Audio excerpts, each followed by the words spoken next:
The prior playbook on how we would evaluate CEOs, board doing a CEO search would be, what's the P&L accountability? Scale, scope, growth, right? What have they done in the past? What's the scale of that business? What are the levers? Did they manage SG&A? Did they get market share? And that will kind of give you a certain perspective. What I'm starting to see in the conversations now in the boardroom are on more difficult things to measure. Learning agility is one of these that keeps coming up. Has the executive shown a track record of pivoting to new business models, as an example? Welcome back to the Meg and Amy Show. Today we are interviewing Gustavo Alba. Gustavo is a partner at Heidrick & Struggles, and he's co-global managing partner of the private equity and venture capital practice. He specializes in placing CEOs, board members, and senior leaders at PE-backed companies, with a particular focus on professional services and tech-enabled organizations. Before joining H&S, Gustavo was head of global recruiting at Booz & Company and founded his own executive search firm. He's been at the forefront of how private equity firms are evolving their approach to leadership as they navigate the AI transformation of services business. Today, we're going to dive into why the leadership playbook that worked yesterday might just not work tomorrow.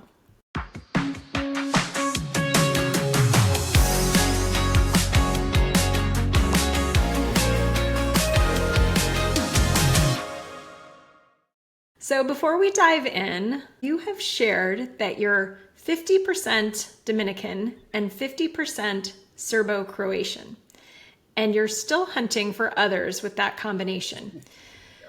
That's got to give you a unique perspective on diversity and global talent. How has that background shaped how you think about search, executive search in particular?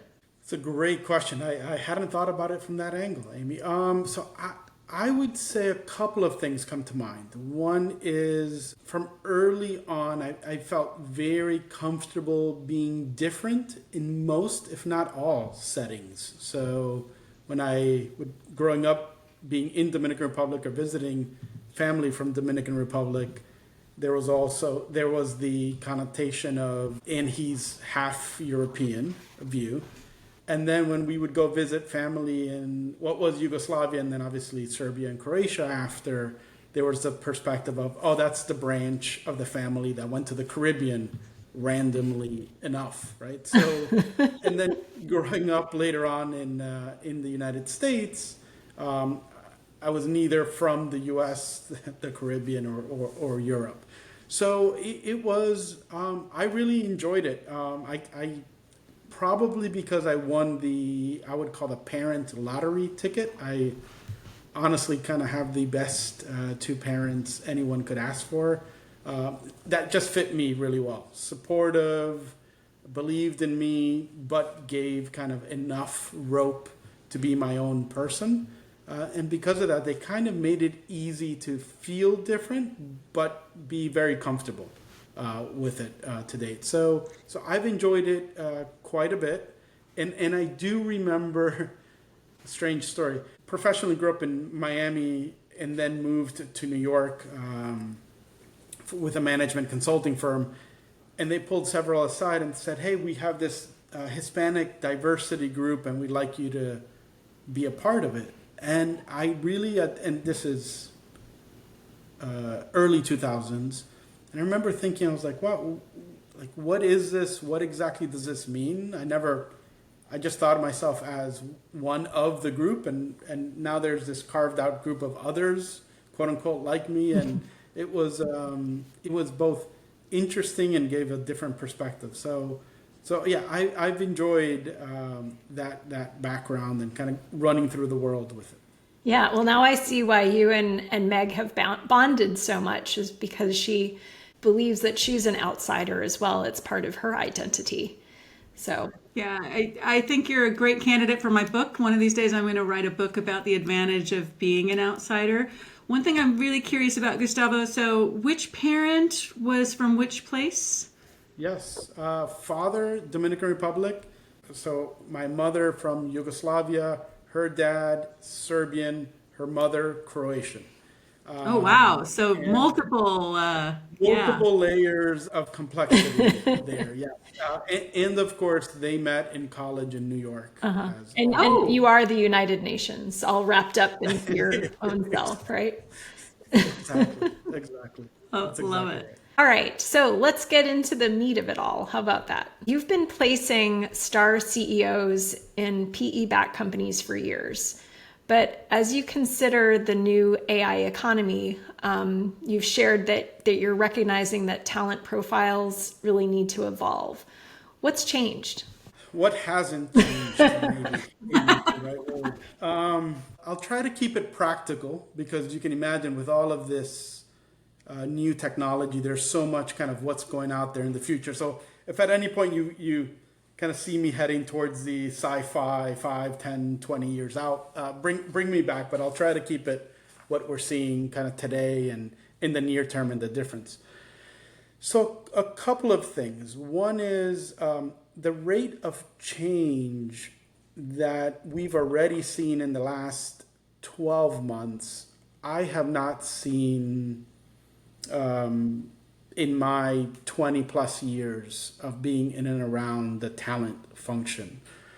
And I think Amy and Meg, it comes from a couple of different perspectives. So, one is as we're thinking about what you're able to do now with AI and the AI technology, you're able to a bit reimagine what the future might look like in a business. So, headline number one, I think it's going from what I would have said the last 10, 15 years were operators of a business to now real full out transformers of a business.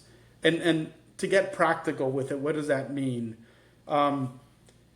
You're now going to be able, and you're already starting to be able to do things like if you think about an organization today, you have kind of people, your software slash technology, and then your product or your capability or your manufacturing. Depending on what business model you're in. So let's use a classic services business where you would charge for a certain capability, a certain service to a client. The levers you had to pull as a CEO were how do I get differentiated labor? How do I enable that labor to do the work in a certain way? And then the last 20 years has been the labor arbitrage of can I put them in a different location that the cost is less over time, right? And everyone's kind of played around a little bit with those levers. Now we're seeing the fact that you can put a side by side AI enablement in the workforce. So how do you put an AI tool, an AI bot for the human and the human workforce to deliver that work in a faster way? That's already here, and I think most of us are already starting to leverage either company-owned AI type products and or ChatGPT or Perplexity or pick your type. So that's already happening and is happening today. As well, we're starting to see obviously a lot of the AI native AI workforce itself being deployed. I think Jensen at NVIDIA famously said, maybe it was like 6 or 12 months ago, I expect kind of a human workforce headcount to remain somewhat stable, go up a bit more, but my AI workforce to be something in the, I think, hundreds of thousands was his comment, both physical and software AI enablement. So you package all of this up, and all of a sudden, your limiting factors before were people, engineering, and software. As a CEO, you were kind of limited a bit by that, and now those are at your disposal somewhat if you can kind of rethink and recreate your business. And happy to share different examples we're seeing in the market and how private equity and venture are kind of thinking about these businesses. But I've never been so excited and a bit energized around what's going to happen around the corner, around all these businesses. So I love that idea that to be successful in the C-suite in the past, it was, a known set of tools and levers and a strong operator profile. And now you still need a strong operator profile, but you also need a transformer profile, someone who can equip an organization to change in a way that might be uncomfortable for them, or might be exploring new paths and new tools to bring that together. Tell me a little bit about how organizations, and specifically boards who are looking at these C-suite CEO leaders to be these transformers, how are boards thinking about what does that look like? What would that entail, and how do they know it when they see it, when it's something new? What are you seeing there? Yeah, and this is what we're all chasing and guiding a lot of our clients, and these conversations, Meg, are ongoing as we speak. So let me tackle that with the kind of prior playbook on how we would evaluate CEOs, and how we're starting to look at them recently and going forward. So to your point, the prior kind of framework on it, board doing a CEO search would be, what's the P&L accountability, scale, scope, growth, right? What have they done in the past? What's the scale of that business?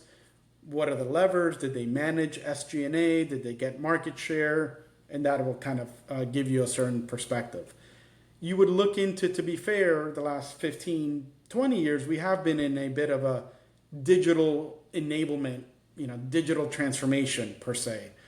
And we've been doing it, let's call that, without the AI toolkit. So if you think about the software business, the cloud business, the mobile business, right? Those were all very large digital transformations. How do we take our customers to that? How do we enable our organizations internally to use that? So let's all classify as, has that executive led through any of those digital transformations, and have they done that successfully or not? And then I would say the other dimension, which we can talk about inputs versus output, the other output is successful exit or not. Were there an IPO, a strategic sale, if it's private equity, did it transact to another secondary buyer? Very kind of black or white, was it successful or not? So let's bucket that into the prior playbook we would all more or less test against. What I'm starting to see in the conversations now in the boardroom are on more difficult things to measure. Learning agility is one of these that keeps coming up. So has the executive shown a track record of pivoting to new business models, as an example? And obviously, at enterprise, at scale, harder to prove. But if you kind of go over their arc of their 10, 20, 30, 40-year career, can we point to examples where they really recreated a bit of new business models, as the famous Peter Thiel 0 to 1? Have they just kind of on the edge kind of got everything better, or have they really been able to kind of create new ideas, new models, new processes, as an example? And so would that be like, for example, in software on-premise to SaaS, or something bigger? Like what's an example there? Yeah, so an example of that, the on-premise to SaaS is a good one. And let's stay with that one. The on-premise to SaaS of a business, if it just stayed around the efficiency of that business, I'd call that classic old guard, check, digital transformation, Amy.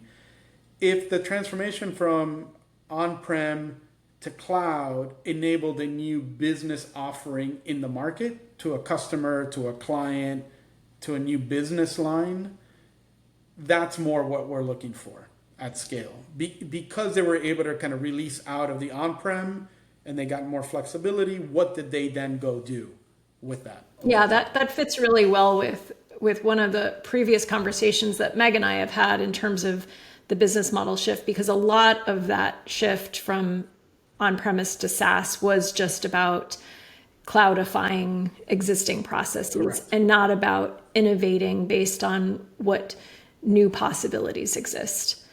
And this is all about new possibilities exist. Because if we just focus on efficiency, like we basically have no employees and a bunch of hollow companies, right?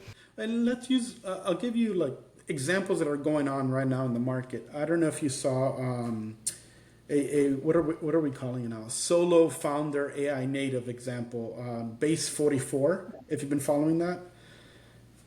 They went live end of 2024, beginning of 2025, right? The concept of vibe coding, no code, no fixed code. In 4 or 5 months, what was it, 300,000 users, and they just transacted to Wix, right? It's all public, $80 million transaction. And solo founder, smaller team over time.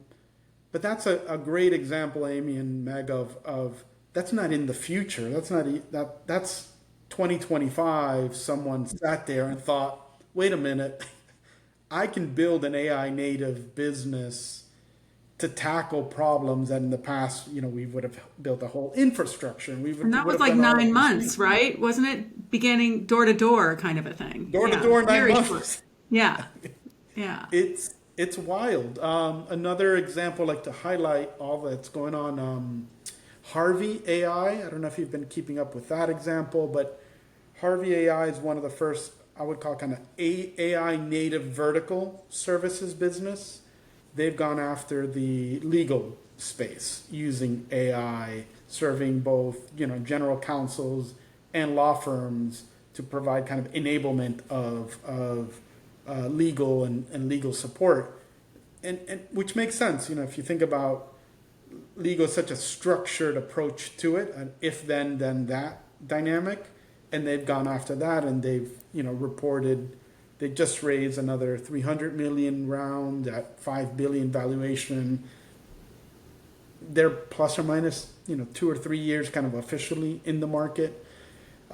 So you're just seeing, back to your original question, Amy, these new ways to approach a client or a customer set that is kind of completely decoupled from what needed to be done 18 months ago.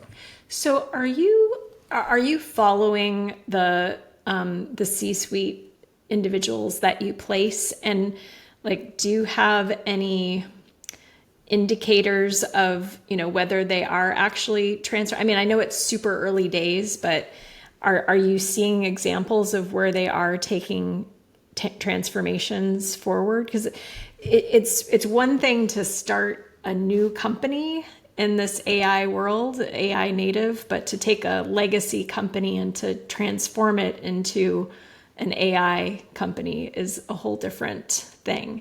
So have you started to see people doing this? Early days is the headline, Amy, and this is probably why I'm as excited as ever in doing what I do, because the next 18, 24, 36 months is trying to crack exactly this problem where, I'll give you another example of what we're seeing, especially in the private equity space.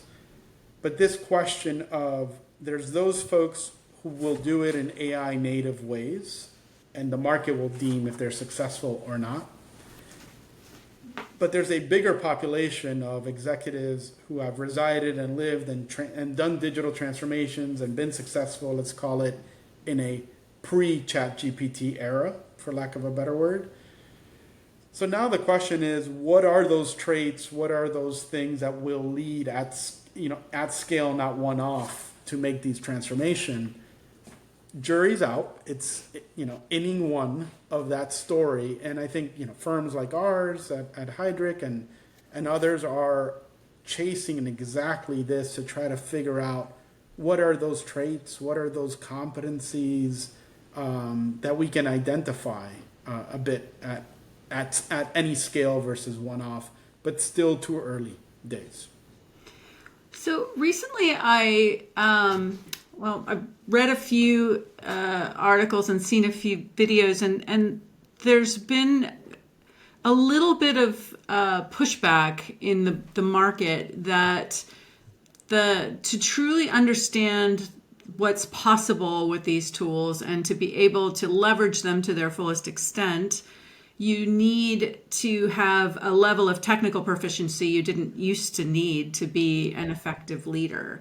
And the pushback specifically that I'm referring to was a pushback against McKinsey, who was bringing forward some points of view around transformation, but without it being grounded in technical proficiency. So I guess my question to you is, how are these leaders recognizing, boards and individual CEOs, recognizing the elevated need for technical proficiency? And are they looking to either build that proficiency themselves or bring that in as part of their transformation effort? What are they understanding today about their technical proficiency needs? And then within private equity, how are they thinking about that as they create these transformational value plans? So the second one's a little easier. The PE, the first one, Meg, is really, your question is a great one, and I'll give you my opinion. It's early days on it. On the private equity, this is interesting. That second question, which is, if you think about AI and enablement as a massive value creation lever, how is it being applied? So a couple of things. One is you're seeing this so if you take a step back, the playbook the last 20, 30 years for private equity has clearly been capital, financial engineering, and then let's call it classic value ops levers. Pricing, supply chain, etc. Market. Yep. Yeah. Yep. Mm-hmm. So the playbook has been incredibly successful, applied at different scales and different subsectors. I'm starting to see these hybrids come up in different submarkets. I'll talk about one very specific, which is the services people market, which you can imagine people-based businesses, professional services. We talked about legal, IT services, cyber, human capital, search, take anything that's people oriented. You're getting very creative, and some of these are public, so happy to share because they're out publicly around it. So you've had companies like, there's a private equity firm called ZBS.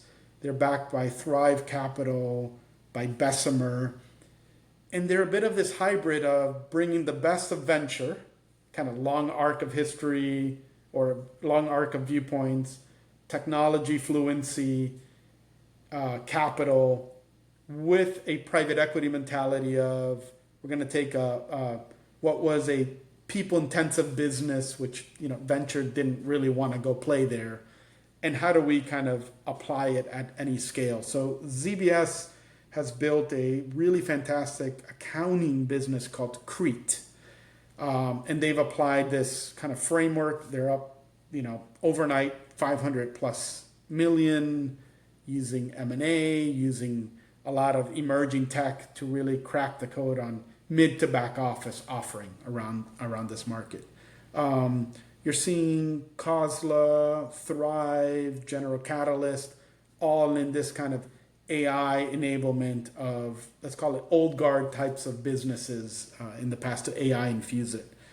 So I think it's going to be an amazing run, Mag, back to your point around but it's interesting, they don't want to buy too big of a business that is kind of so set in their way of doing things that they can't disrupt themselves, but can they buy and roll up businesses that are more agile because of their size and scale?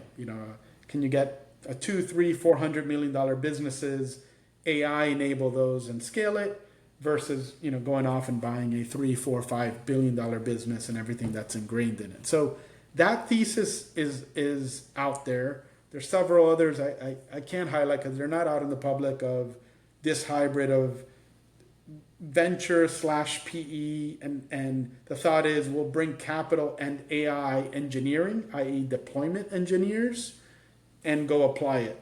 And you're starting to see this in OpenAI, just came out 2-3 weeks ago, I don't know if you saw the building a consulting services business on top of their LLMs.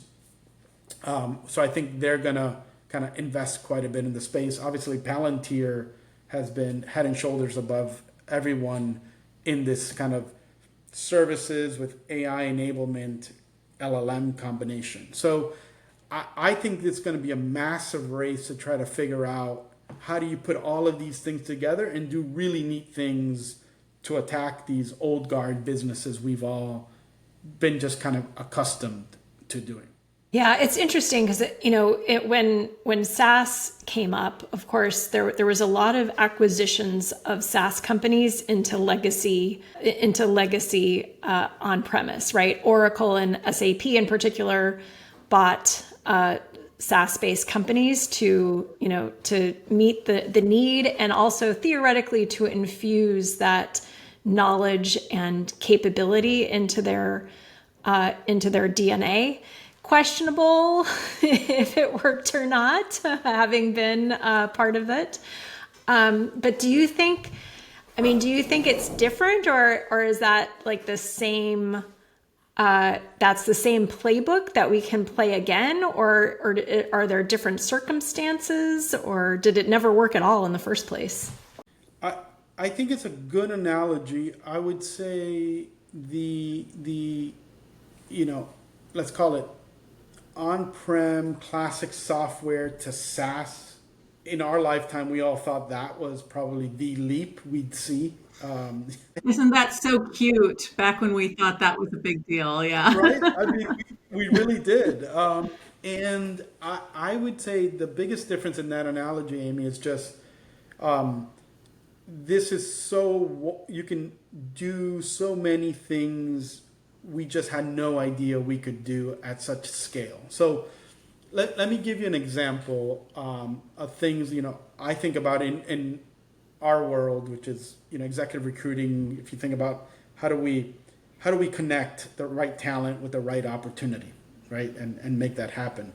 I envision, so there are certain things that happen that we right now do what I would call hand-to-hand combat a bit. That is, we try to tackle how do we identify talent at scale that have certain career inflection points, right? So we get to know talent, and then one thing we all do is try to see what are key career inflection points, IPOs, M&As, succession, they did or didn't get the CEO role, or a key leader left their organization, right?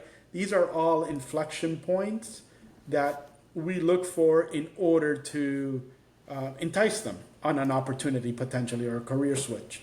And we have certain tools and data and analytics, but in this new world, you can only imagine, you can be able to identify those inflection points at scale in a much better way that's coming all our ways. And even maybe before they happen, i.e., could you, Amy, let's say if I'm monitoring you, quote unquote, on your career, and I start to notice certain patterns around your LinkedIn graph on who you connect with more than not, and that's picked up, that might send a signal of certain things, or you post certain blogs about certain topics, right? And now via AI and machine learning at scale, I'm able to kind of identify that a bit more. So use that as an example of really leveraging next gen AI to figure that out. And tied into that, one of my passions is imagine predictive fit, right? So this is something where right now we use our assessments, we use intuition, we use referencing, we use back channels, and it's good, right? It minimizes risk as much as we humanly can, and that's kind of what we do for a living. But if you can apply some AI enablement to that, and I think this goes back, Meg, to tie it all back together to your original point, can we start to see certain patterns that predict your ability to do things that you and or others just haven't done yet to date? Are there things, Meg, in your background, or Naomi, in your background, where with a kind of co-pilot AI, I could put through and figure out the probability of success of you being able to lead this new transformation for this new venture capital PE-backed organization that needs to solve XYZ problem. So I think even in our sliver of the world, you can imagine applying these technologies to solve problems where we've only relied on our own intelligence or intuition with some engineering. And imagine flipping that the other way where it's almost, engineering enabled and human in the loop to craft it. I see that coming around the corner, because that's an example where I think AI enablement could help us at scale. Yeah, it's interesting. You mentioned the back channel, and so we've heard stories about the the PE placement back channel. So I was wondering, what's a knockout that you could get from the back channel, or a knock in for that matter, and is that something that you believe could be kind of sort of automated and maybe remove some of the bias or not? I don't know. Anyway, what do you think? So I got a lot of opinions here. Yes. Yes. So I see and understand why in the last, let's say, 15, 20 years, that method we've all applied, and especially to your point, Amy, in private equity, even more so than I would say public. The back channeling, the gathering data has been one of these predictive indicators of future success. But if you think about it, that's because I think if you go backwards 15 years, what everybody's back channeling, Amy, is the very specific playbook. Let's assume Meg is our candidate and we're back channeling.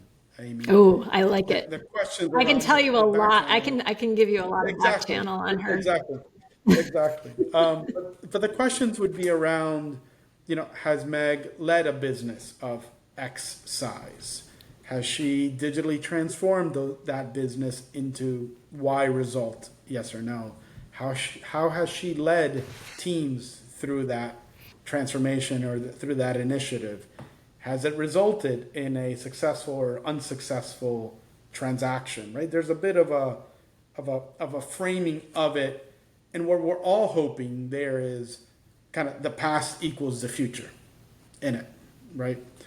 And there's obviously a lot of nuances to the left and to the right of that, but that's kind of the core.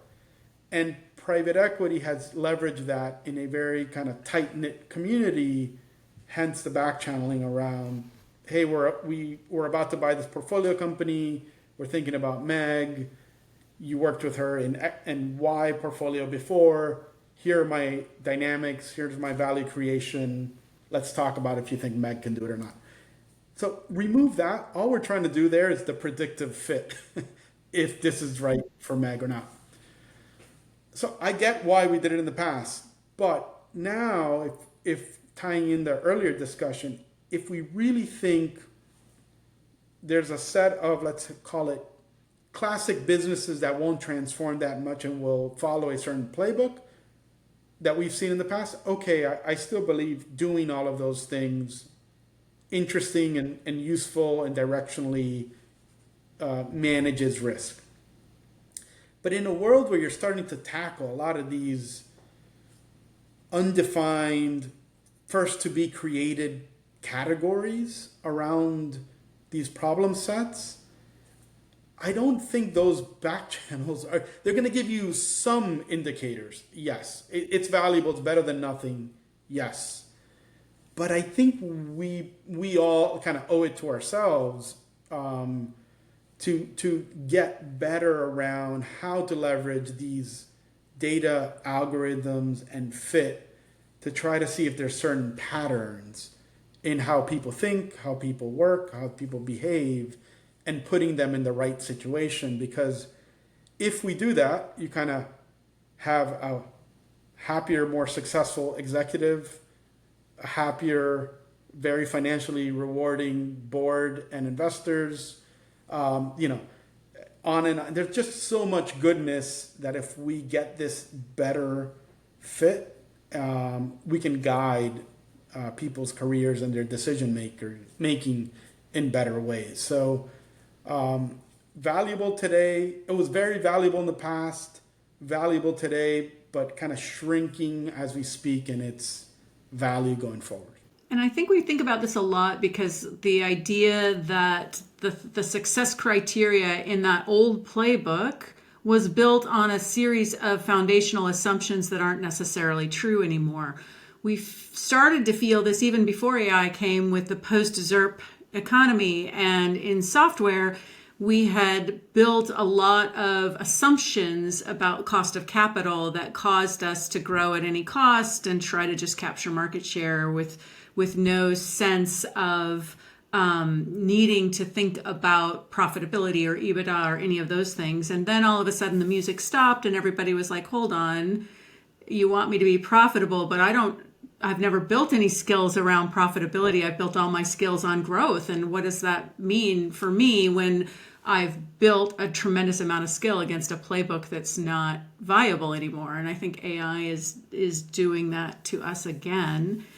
One thing that I would like to ask you about, Gustavo, is this idea of role shifting. So maybe within the C-suite, we're starting to see more of these hybrid-y roles emerge. And I think they follow a similar pattern where we used to see for early digital transformation, we'd get a chief digital officer or something like that. But now we're starting to hear things like a people leader that's also in charge of technology, or an operational leader that's also an AI strategist. Like, how do you think about these emerging roles as not just templates for what other businesses need to be, but about the idea that businesses are having to be more thoughtful about their organization structure at the top of the house? What have you seen there, and how is that emerging for you?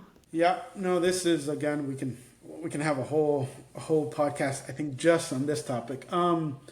You're exactly right, Meg. It's shifting and changing. So the high level where we're at today, I would say, is you kind of have, let's call it your classic officers, your CFO, your chief legal officer, your CEO. Let's put that in the, we can debate if it should be structured in that way or not, but let's just put that off to the side because that's a little easier to put off to the side.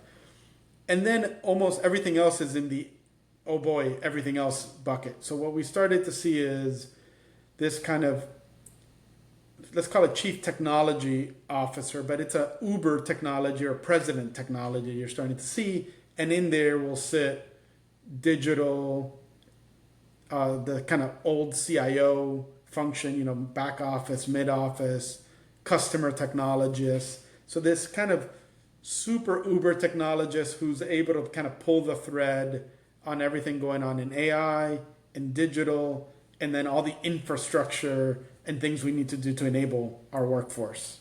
You're starting to see that almost in put in one.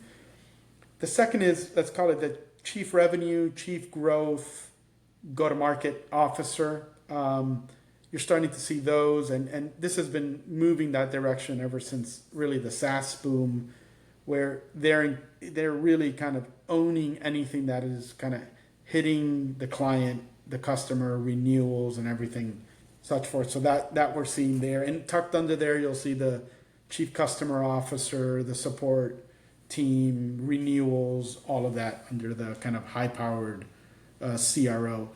And then the CHRO function, we're seeing blends of sometimes you're seeing them as CAO, Chief Administrative Officer. Well, they'll tuck in things like real estate, infrastructure, kind of tucked into that at times.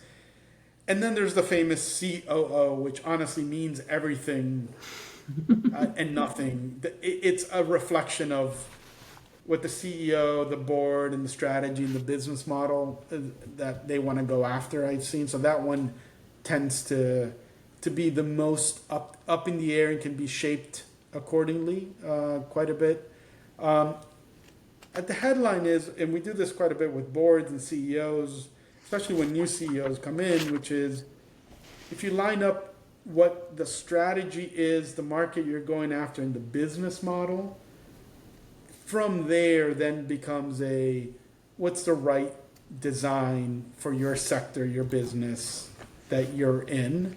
And also, I think it's less talked about, also a reflection on that CEO, Meg, meaning we see CEOs who are spike in commercial, and we'll see other CEOs who spike in strategy, and we'll see other CEOs who spike in technology or product or classic CFO, CEO, right? So we've also had that conversation quite a bit with the boards, which is almost impossible to have this Da Vinci CEO who does all of these things. Therefore, if you anchor in around that strength that you have in your CEO, you then should think about then how do you complement that team and the organization around it.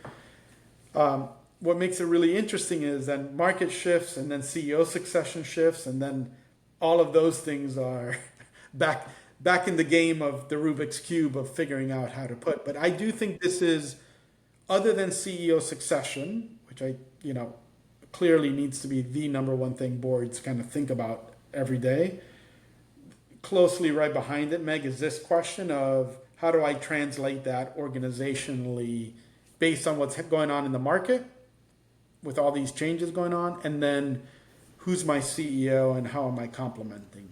Yeah, because it's all about the teaming, right? Yeah. It is. It is. Now, the wild part, I would say, Amy, is the level of change. The last 20 years, it's always, change, technologies change, we've all heard it. But you talk to all of these executives, especially on the technology front, these last 12 months are just like 16 years and 12 months, right?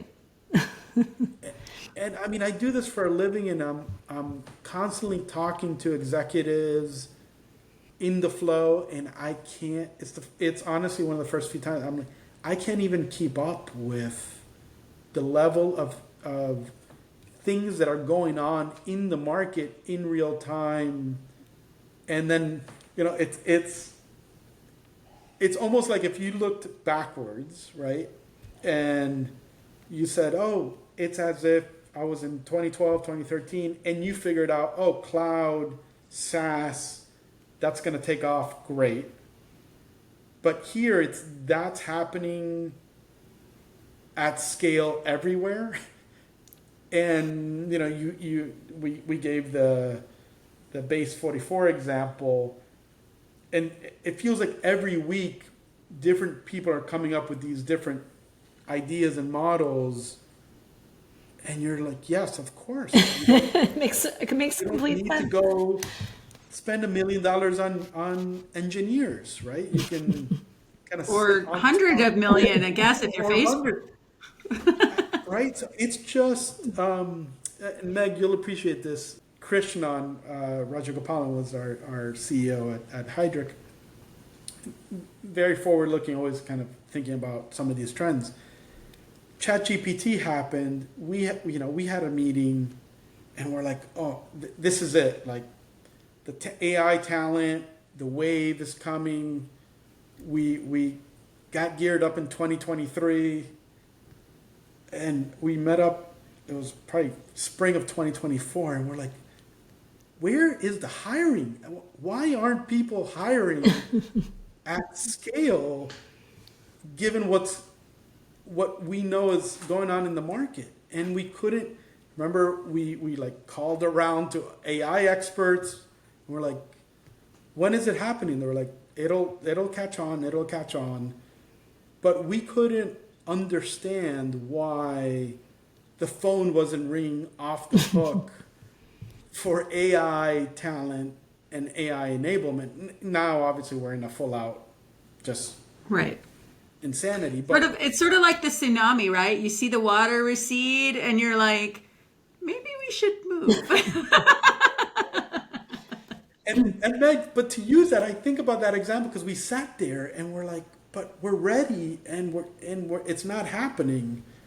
And I think about that now, looking out, thinking, oh my gosh, there's so much that's gonna, if you just play out this movie and all of these things that are happening on a daily, weekly basis, what does this all look like down the road? Are we all gonna come back on in 2 years and say, I can't believe we used to use the back channels by picking up phones and hey, what do you think about Meg? And did Meg perform well there or not? And that was quote unquote our referencing, right? At scale. Will we look back at that and say, we used to make multi-million, billion-dollar decisions because these are the executives running these businesses, and that was our version of, de-risking. I want to go back to the characteristics. You had mentioned learning agility as being one of these sort of difficult to measure, but really key. And then I think you actually did give a really good definition of how to look at it. But I'm thinking about other characteristics, and if you look in the news in the markets, CEOs are getting accolades when they go after efficiency, when they're just they're just making cuts to staff and saying it's for AI, right? But they're getting boosts, they're getting accolades, maybe some threats from from the regular people. But for the business to thrive, it's becoming clear that what really needs to happen is more of a focus on innovation and transformation, and that might create a bit of a penalization in the market. Plus, it's really hard. It's a lot harder to create a transformation than it is to just cut staff and say it's because of AI. That makes me think that the CEOs of today need to be brave. Is that one of the characteristics you're looking for? It is. There's this, the classic one, right, is Bezos when Amazon. How long did he yell off the top of the roof, like, we're doing something different and I don't care, public markets, what do you think about the way I reinvest and do all of these things? And he was obviously, in the arc of time, he was clearly correct on it.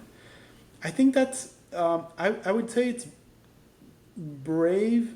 Amy, I would almost translate it into this ability to, maybe we call it vision to execution bridge, is the way I would classify it. And what I mean by that is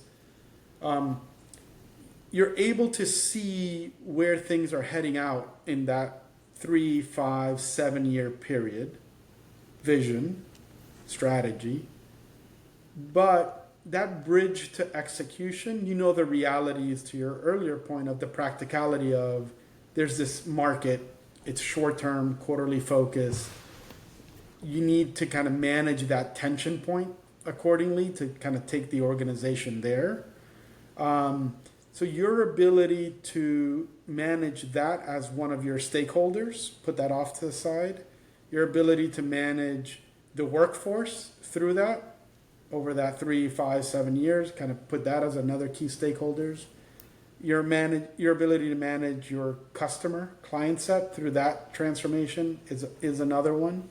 So I almost view these future CEOs on an ability to be agile, set strategy kind of through execution, but then practically manage those stakeholders kind of along for that ride. Mm-hmm. And that's not an easy thing because of the tension points, to your point, are wildly at conflict with each other throughout it. And I also think you're going to see that in any, it's the innovator's dilemma, right? Any business at any scale that's done it 20, 50 years in certain ways, now managing that, you need all of those stakeholders need to kind of come through with you for that ride. So you need to kind of paint for them why some of this is happening, why some of the short-term pain that they may feel through that ride needs to happen as well. So I think that skill is going to be even more in demand than it has been.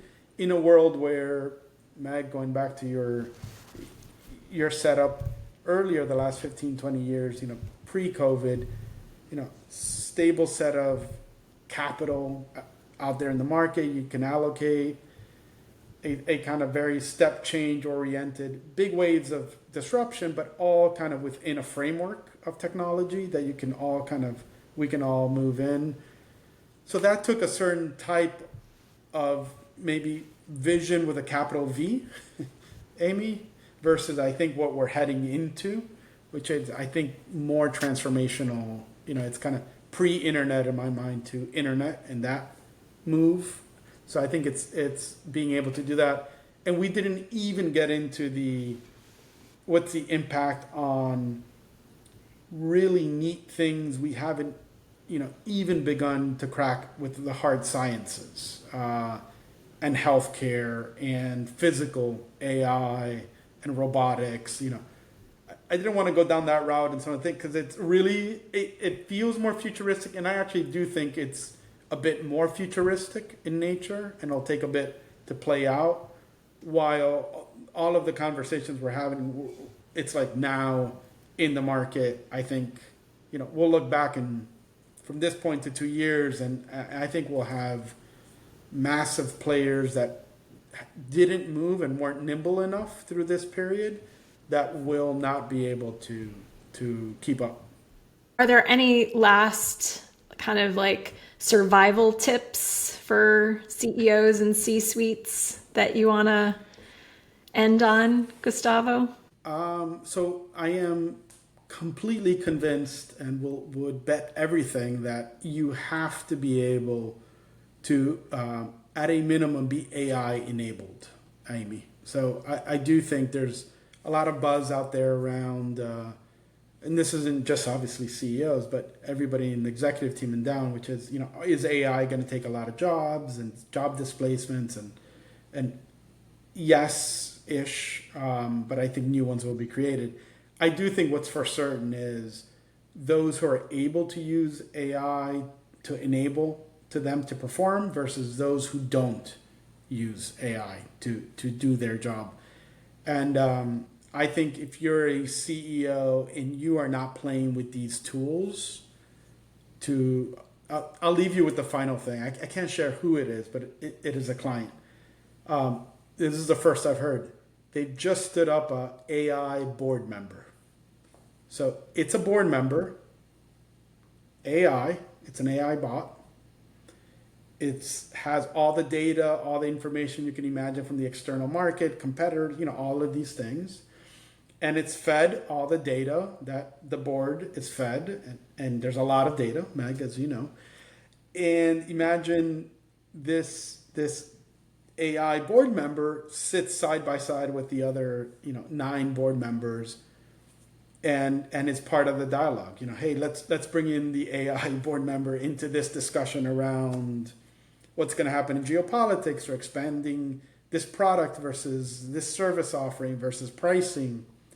And it's been rave reviews by the... I can imagine both the ability to take, ingest all of the long view and all of the different perspectives, as well as participate in the conversation. Yeah, that would be a really solid perspective opportunity to have that access. It sounds a little bit like Megbot, which is how we would characterize Meg. So, like very tons and tons of knowledge and wisdom, yeah. Pretty irritating. No, I'm kidding. So, but. It's funny because it's true, right?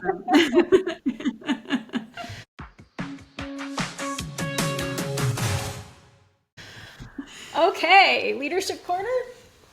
You ready? Ready. Okay, so here is the question. One of my previously high-performing leaders is struggling with our AI transformation. They built their reputation on deep expertise, but now they need to work alongside AI and think more strategically. How do I help them transition without losing them?